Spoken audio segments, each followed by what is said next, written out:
This is Lauren, and this channel is Lauren Fosters, where we talk about all things foster and adoption. I'm former foster youth myself. I'm also a foster mom and an adoptive mom and a biological mom to 10 awesome kids. So I wanted to share with you a little Christmas present that I just got from one of my sweet friends who's also a foster mom. And I just thought it was so cute. And I'm sure you've seen these out there if you're a mom of many like I am. But it says, "Yes, they're all mine." All right, so listen, I need to know who has needed this bag, because I know I'm not the only one, okay? I have needed this so many stinking times. And when I open this, look, friend, you know who you are that sent this to me, so thank you so much. But I'll tell you, I have needed this so many stinking times in public, because I swear it looks like, if you see my family picture, it looks like I'm a daycare coordinator, because none of my people look the same. And then I've got a whole lot of ages and a lot of gene pools going on. I think I said in another video, I have like 5 gene pools going on here. So between individual adoptions and sibling sets and my own biological kids. So once again, none of us match. And something I have talked to my friends about it. I actually don't get this question as much as some of my friends. Comment below. Do you get this question all the time? Are they all yours? Because I think I get it less than most people in my situation. And I don't know if it's because when we come like so our family is like the kind of family that comes rip roaring through Walmart. And so I don't know if people just see us and they like turn the other way, like, whoa, we want nothing to do with that. Or what, or like, it's just like, whoa, like, hey, like, let's not get any closer to that. So I don't know if people just like don't want a piece of that action, so they just completely leave me alone, or just assume I'm too overwhelmed to even answer those kind of questions.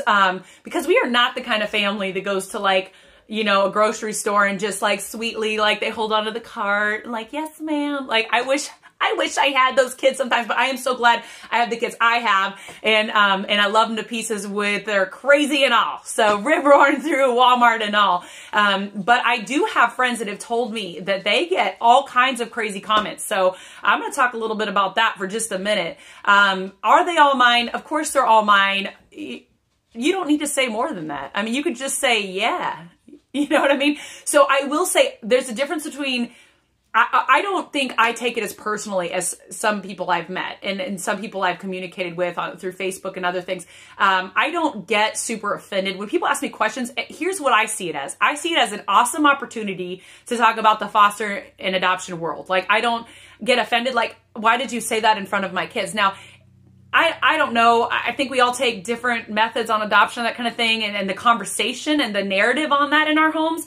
And I will say that in my home, adoption is talked about and foster care is talked about, and it's not an ugly thing. Mom was a foster kid when she was growing up. I've got kids that are still in foster care. It is not an ugly thing. It is not a taboo conversation. So when we go in public and people ask, it doesn't offend me. I know that there are families that's a big no-no thing. And look, you do you. But in our family, we just don't keep that private or keep that a secret. And so when we go in public and people ask, I go, yay, someone's going to ask about it. And then I can go, hey, have you ever considered fostering? And that kind of thing. Hey, listen, people, if you ask, it's going to come up. So we always need new foster parents, because I'll tell you what, there are always kids coming into care. And it's unfortunate. And listen, right now, it is around Christmas time, and if you don't think, and this is just a little side topic, this was a light conversation a moment ago. We're getting deep just for 1 second. Okay, so listen, around this time of year, there are a lot of kids coming into care. So COVID brought a lot of kids into care. If you didn't know that, let me just tell you, when kids don't have a safe place to go every single day that's going to make sure that they're safe and they're fed, and they are stuck in their environment where they're not safe and they're not fed, stuff starts to happen. And that's a conversation for a different call, or a different video. But I will tell you that not only did COVID bring in a lot of cases, but Christmas time brings in a lot of cases. So if you've been on the fence on whether you want to foster or adopt, I'm telling you, just pull the trigger. Just do it. Just do it. And I'll make a whole nother video about where to start and what to do. And the reason why is because I think a lot of people just assume if you start foster care that like you're locked in for life, and like immediately like you sign and then like that's it, like too bad so sad, there's no backing out now. But once again, different conversation. So back to this. All right, listen, what kind of comments are you getting? Because I've had some friends be asked some very offensive questions, which, you know, you think in a grocery store, you're kind of like, you know, when you're in public, you're kind of safe because, you know, people hopefully would hold each other somewhat accountable and like, hey, when you're in public, maybe don't say crazy things. But it comes out. And I've had friends that have been pointed at. I've had friends that have been whispered about. I've had friends that have been treated rudely in public. And I tell you, if that's been you, my heart goes out to you. And I am so sorry. It is not anybody's business, like what you're about and what you're doing. But I do encourage you, if somebody asks you about it, try not to be offended. I think it's cool when people get curious, because I think that we'll start turning for people, and it may amount to nothing, but to bring awareness to our community, because I think the other thing too is people think this is a rare thing, like that almost no kids come into care and it's just not a thing, right? But it's happening all around us, and people don't know that if they're not safe enough to ask those questions. So I like to be a safe place where people can come and ask me those questions. Now, here's what is not okay to ask, okay? And this is for another video sometime too, but it's not okay to ask what their case is doing, like where their case is at. It's not okay to ask if their parents do drugs. It's not okay to ask if they were drug babies. It's not okay to ask if they were homeless. It's not okay to ask their story. It is their story. It is that child's story.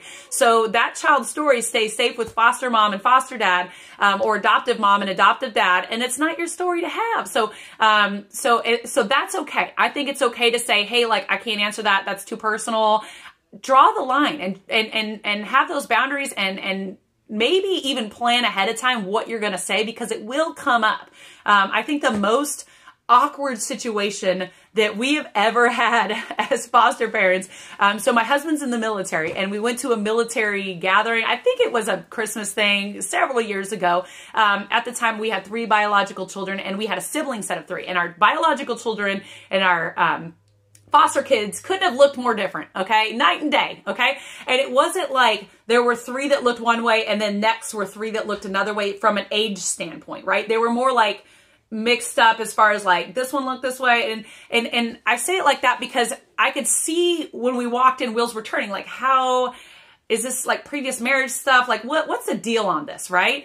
So one little thing about the military is I will say that unfortunately there's a lot of bad talk about there being a bad track record on deployments and infidelity and that kind of thing. So anyway, there was some assumptions being made about me during that party, let's just say. And my husband had a coworker come up to him and go, you know, your children don't look the same. We'll just say they said it like that. They actually said more than that, and it was completely inappropriate.